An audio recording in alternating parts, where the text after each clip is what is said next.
Karon sa atong tanom ng mais guys, isiyo na ito na yung mga insekto. Kaya tayo nakita guys nga insekto. Isiyo na ito kung kailangan na ba natin mag-spray para sa insekto guys. Kaya madawat po dito itong mais na.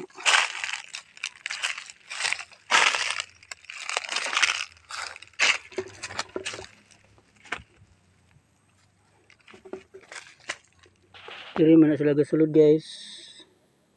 Mga insekto dira. Kung naa mo na sila na silang kuan.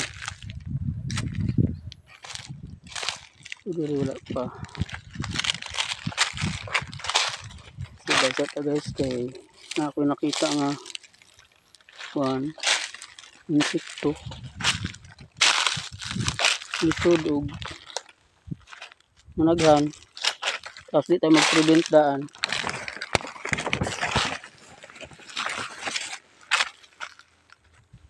Okay, kung managhan guys, dahil po datong mais.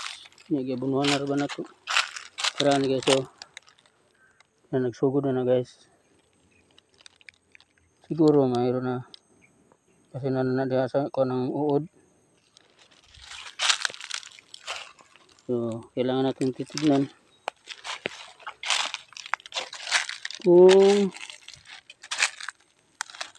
nag-umpisa na ba yung mga uod na umatake sa ano natin tanim.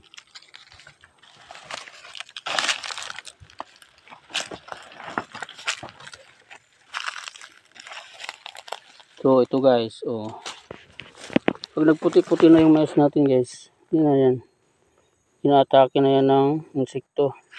Titignan natin dito sa loob. Ayun, may uod na dun sa loob guys. Kaya kailangan i-spray yan. Kung marami na to, mag-apply tayo ng spray. Ito yun may uod na yan dun sa ilalim. Ayun kukunin natin guys ha.